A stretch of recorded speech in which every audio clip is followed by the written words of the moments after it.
Halo, jumpa lagi di podcast Suara MH.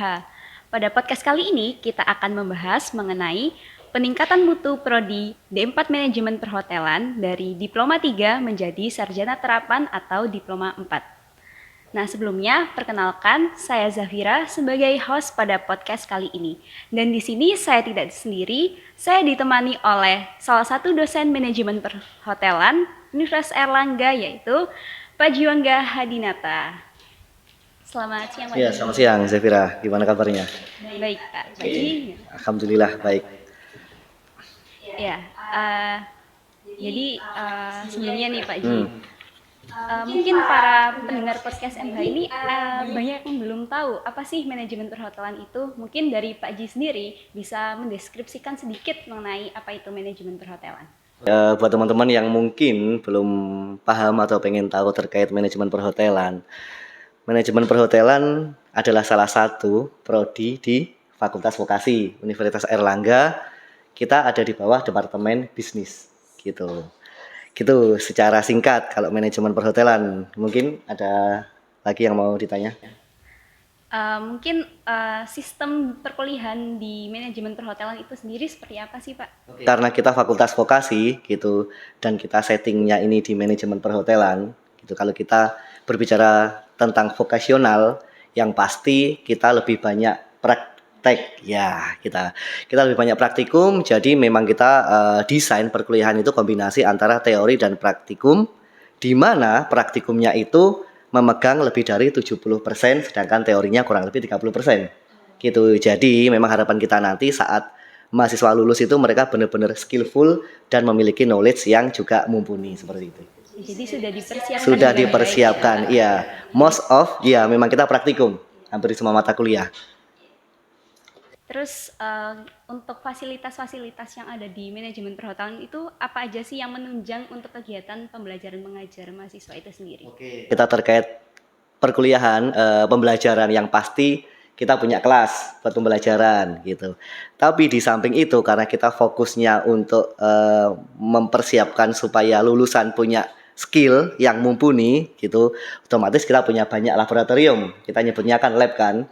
Yang pertama, kalau kita terkait bagaimana supaya mahasiswa kita punya kompetensi di front office, kita punya lab FO atau reception ya. Kemudian kita punya lab tata graha. Oke. Di samping itu kita juga punya berbagai macam lab. Yang pertama kita lab bar untuk mata kuliah bar. Kita juga punya lab kitchen, di mana di sana bagaimana kita nanti diajari untuk memproduksi pengolahan makanan baik Nusantara maupun juga internasional. Dan kita juga punya lab pastry and bakery. Gitu. Jadi kompetensi kalian itu lengkap, mulai dari kita front office sampai back office pun kita bakal punya kompetensi di sana. Berarti lengkap banget. Iya, makanya jangan dilengkapi fasilitas yang sangat baik untuk kegiatan pembelajaran mahasiswanya. Zafira sendiri gimana loh? Kan sudah semester berapa ini? Semester lah. Gimana setelah semester 5? Kan sudah merasakan kurang lebih 2,5 tahun bergabung di manajemen perhotelan dengan bagaimana desain perkuliahan, bagaimana praktikumnya, gimana? Dari semester awal itu dari saya sendiri sudah juga merasakan bagaimana yang di tata graha, bagaimana making bed, make up room, terus juga front office, bagaimana menyapa para tamu, yang mana kita langsung praktek. Kadang juga menggunakan bahasa Inggris, juga ada bahasa Indonesia. Iya, kalau dulu ini kayak bakal digalakan lagi dalam seminggu itu kita kayak ada English Day. Iya, jadi di hari Rabu atau Kamis semua gitu sivitas akademika yang khususnya di manajemen perhotelan itu dialognya harus menggunakan bahasa Inggris. Gitu itu yang pertama. Terus masa lupa kita juga ada semacam program yang namanya Beauty dan Handsome Class. Gitu kan. Jadi kita nggak cuma terset untuk melihat kurikulum kita itu apa saja, tapi kita juga menambahkan banyak soft skill yang lain. Salah satunya ya bagaimana Beauty dan Handsome Class itu. Bagaimana cara grooming seorang mahasiswa manajemen perhotelan yang nanti dipersiapkan menjadi hotelier yang memang benar-benar bagus. Nah, selanjutnya nih, mungkin menurut Pak Ji sendiri, apa aja sih keseruan kuliah di manajemen perhotelan yang jarang orang tahu? Sebenarnya keseruan itu nggak cuma pas kuliah ya. Iya, kalau kita pertama ngomongin kuliah, Gitu, yang pasti keseruannya kalau teman-teman bilang itu yang praktikumnya.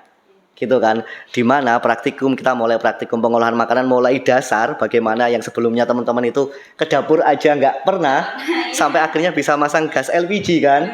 Terus bagaimana memotong sayur dan buah yang baik juga. Lah, serunya adalah setelah selesai praktikum, baik itu pengolahan makanan maupun pastry atau bakery, mereka dipersilahkan setelah mereka presentasi dong, ini hasil saya.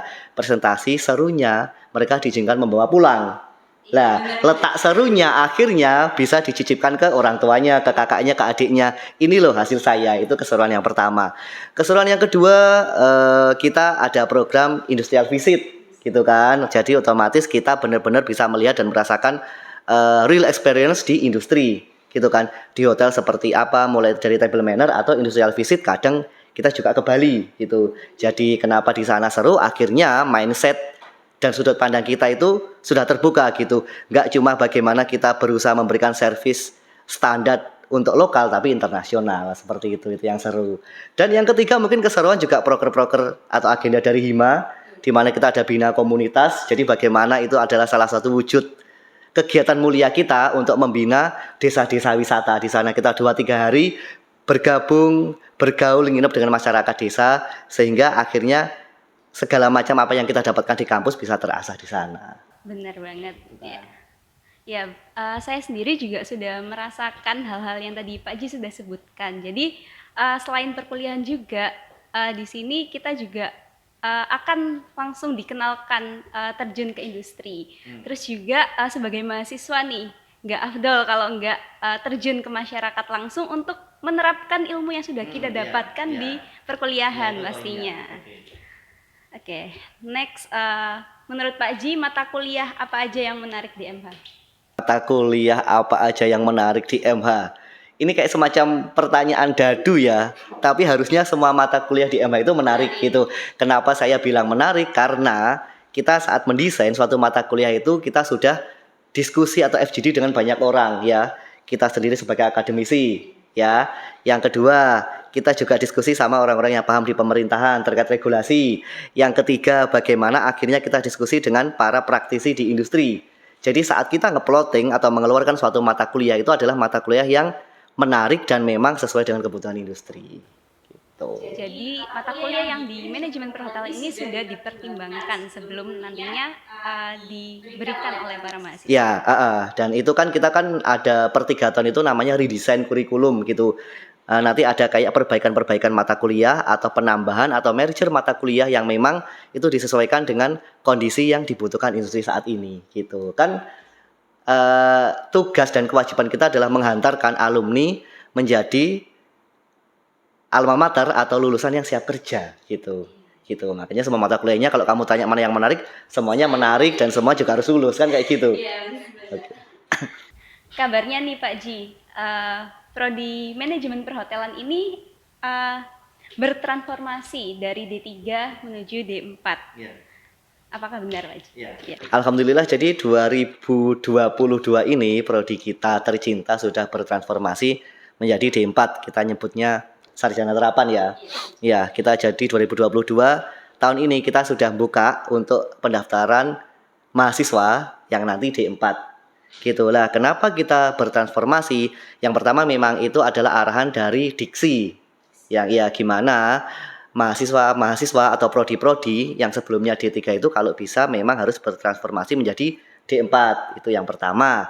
Yang kedua memang kebutuhan industri gitu kan. Kalau misalkan kita D3 itu lulusannya gitu kita dipersiapkan menjadi seorang supervisor gitu kan. Kalau kita D3 kan memang banyak mata kuliah yang praktikal gitu kan. Nah, saat kita bertransformasi menjadi D4 di sana ada banyak mata kuliah yang manajerial gitu. Jadi memang kita mempersiapkan nggak cuma sebatas jadi supervisor, tapi bagaimana akhirnya pola pikirnya sudah pola pikir seorang manajer gitu.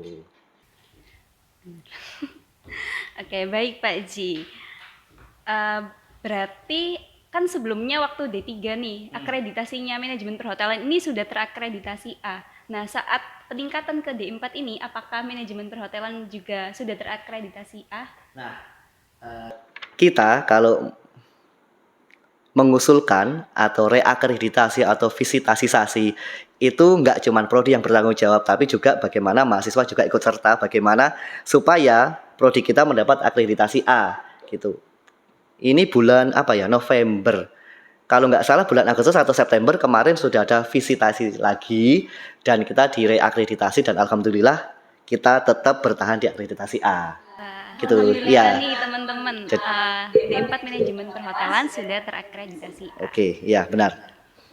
Jadi buat mungkin para siswa SMA, SMK, jangan ragu buat masuk ke prodi D4 Manajemen Perhotelan karena akreditasinya sudah A.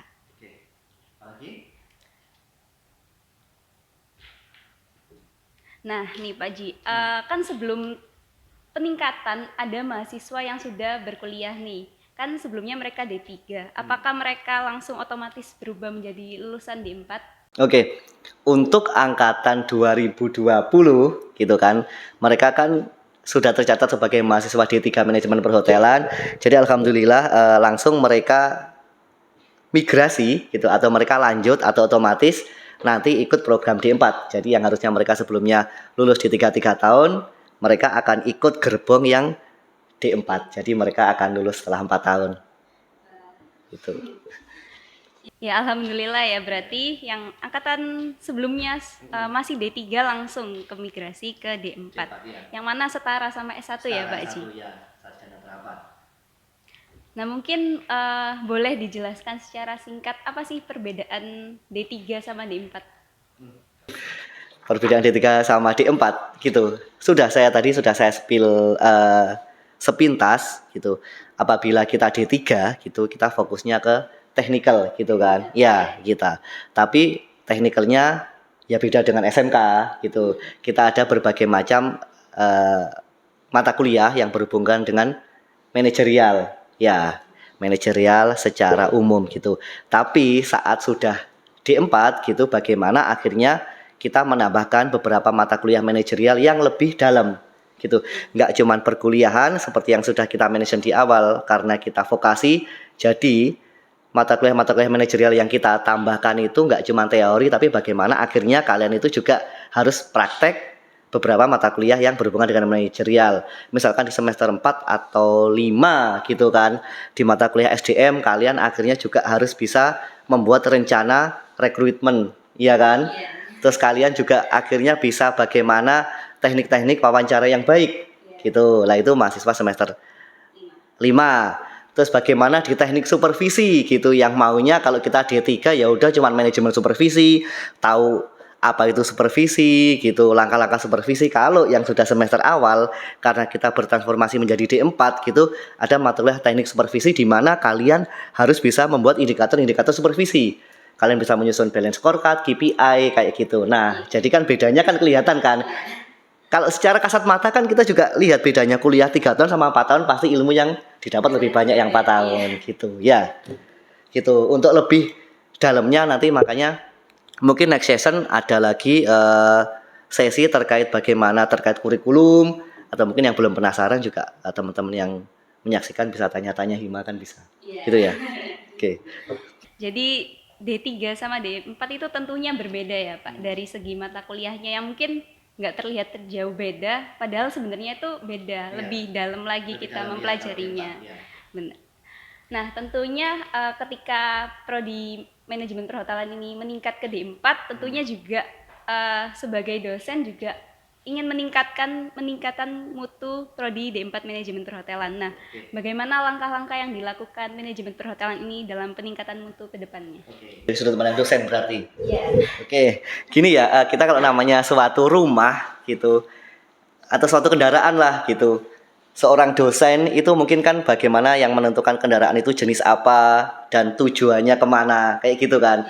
Mungkin dosen drivernya kan yang menghantarkan Anda. Tapi bagaimana suatu prodi itu supaya bisa meningkat, yang pasti juga butuh kerjasama dan komitmen dari para mahasiswa.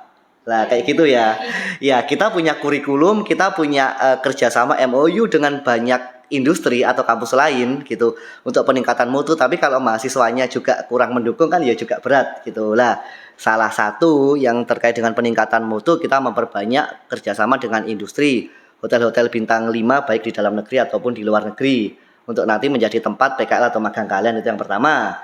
Yang kedua, kita sekarang lagi gencar-gencarnya internasionalisasi. Jadi kita kerjasama dengan beberapa kampus di luar gitu, di Malaysia, di Thailand gitu. Tujuannya apa? Kalau bertanya tentang peningkatan mutu ya berarti peningkatan mutu prodi secara keseluruhan dan juga peningkatan pengetahuan dan skill dari mahasiswa gitu kan. Dengan kita semakin menginternasionalisasi berarti otomatis nanti kompetensi Anda kan juga kompetensi global.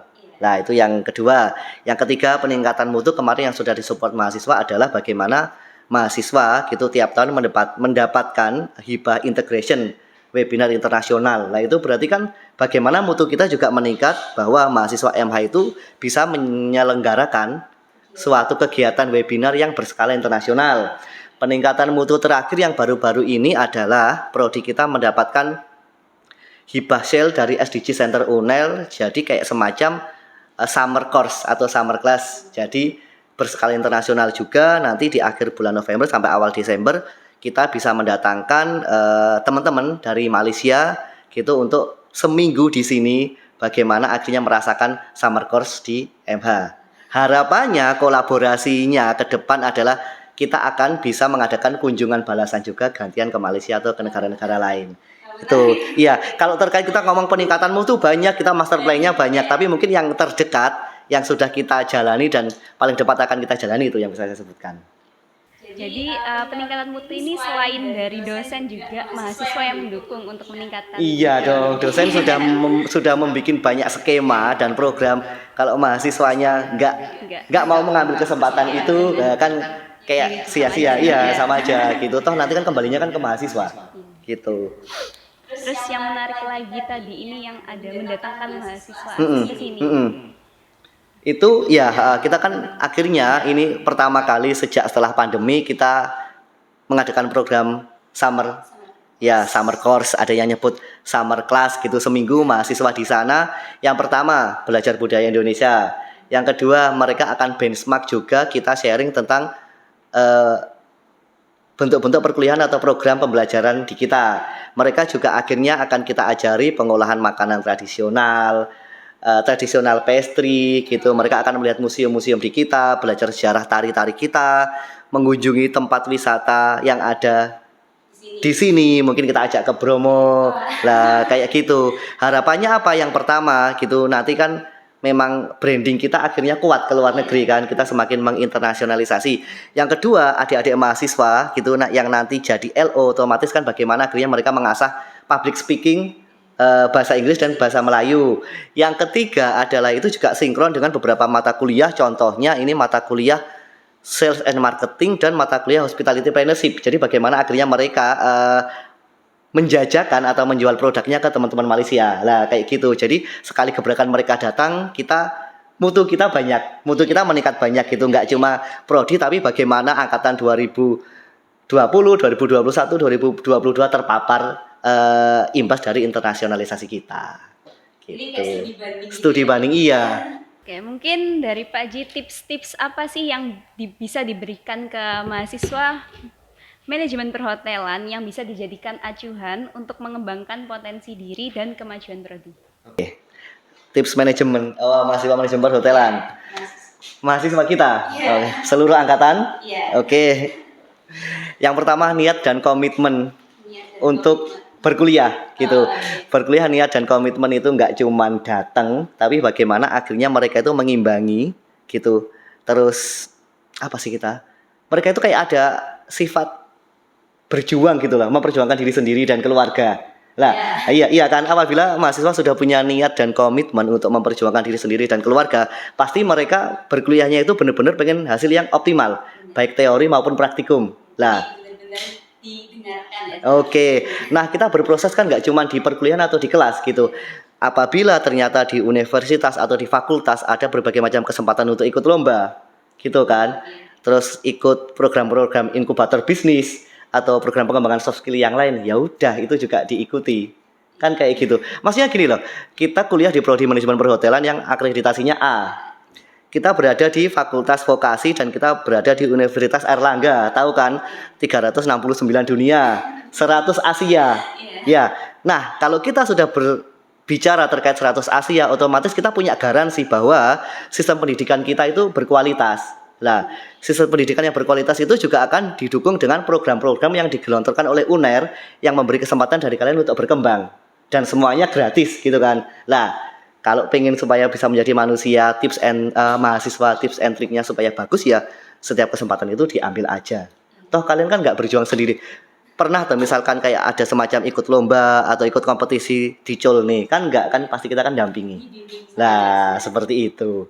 Mungkin bisa menginspirasi adik-adik tingkat. Ya, jadi teman-teman manajemen perhotelan kalau ada kesempatan itu jangan dianggurin tapi diambil dan dicoba. Iya. Siapa tahu kan banyak banget manfaat yang bisa kalian. Iya, kan kesempatannya kan nggak cuma di KTI kan, ada yang di cabang KTI, di olahraga, di yang mana banyak banget gitu loh, tergantung passion kalian.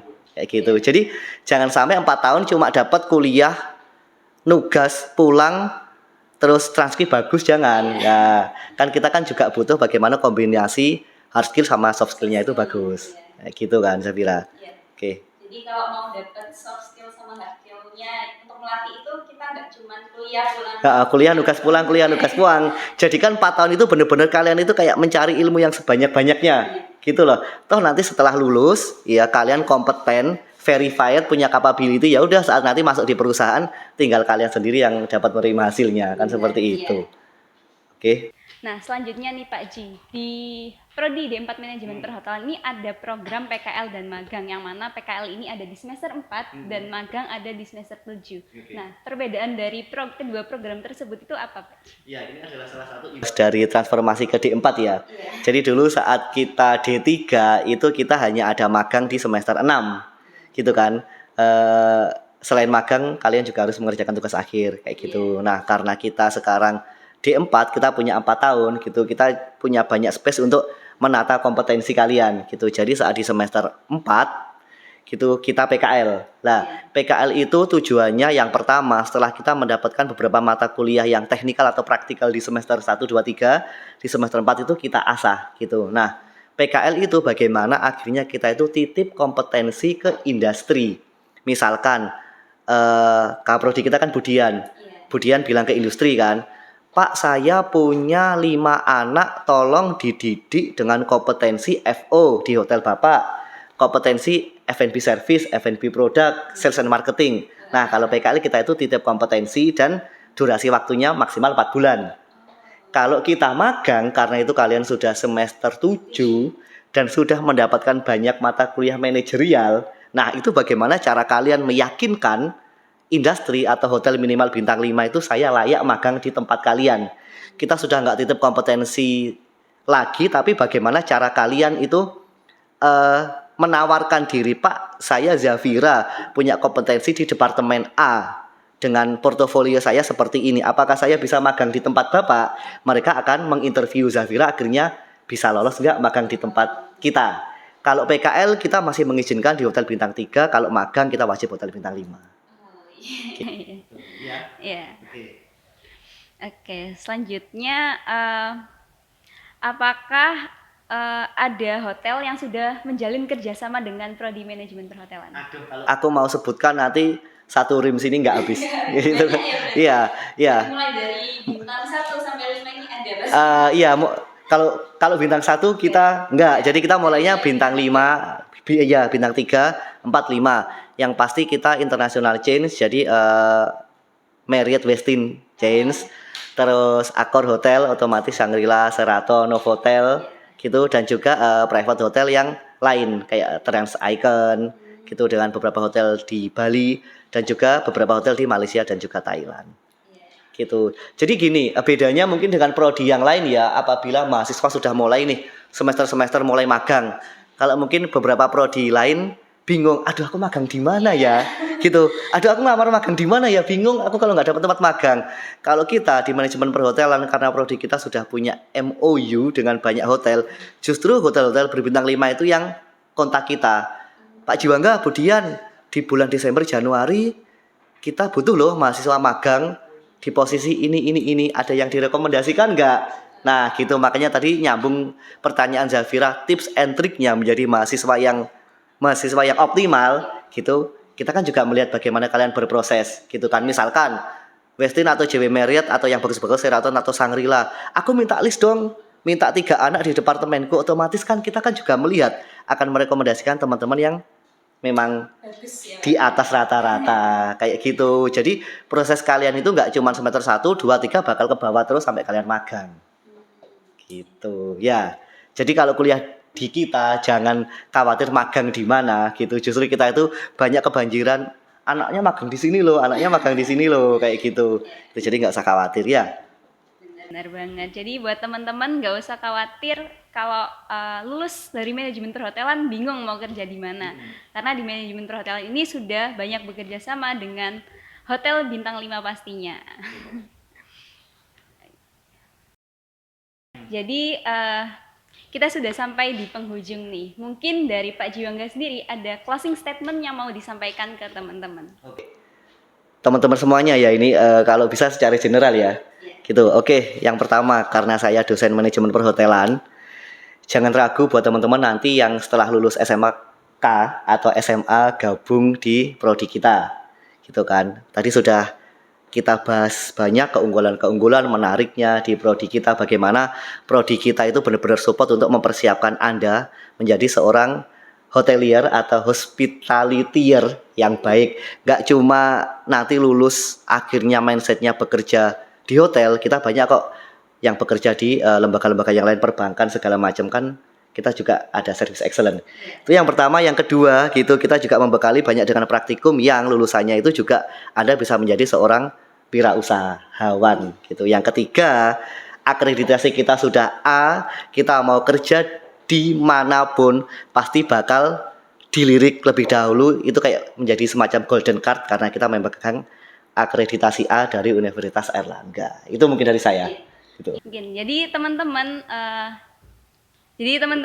yang jangan ragu untuk masuk ke prodi D4 Manajemen Perhotelan. Nah, jadi teman-teman sudah disimakkan dari awal sampai akhir. Jadi buat teman-teman yang mau masuk ke prodi D4 Manajemen Perhotelan, jangan ragu lagi. Dan juga bagi mahasiswa D4 Manajemen Perhotelan, manfaatkan kesempatan kalian sebaik-baiknya mumpung masih di sini. Jangan menyesal saat sudah lulus nanti kalian nggak menyia-nyiakan waktu yang sudah kalian dapatkan di sini. Mungkin itu saja. Terima kasih Pak Jiwangga atas waktunya. Mungkin sampai jumpa lagi di podcast Suara MH. See you.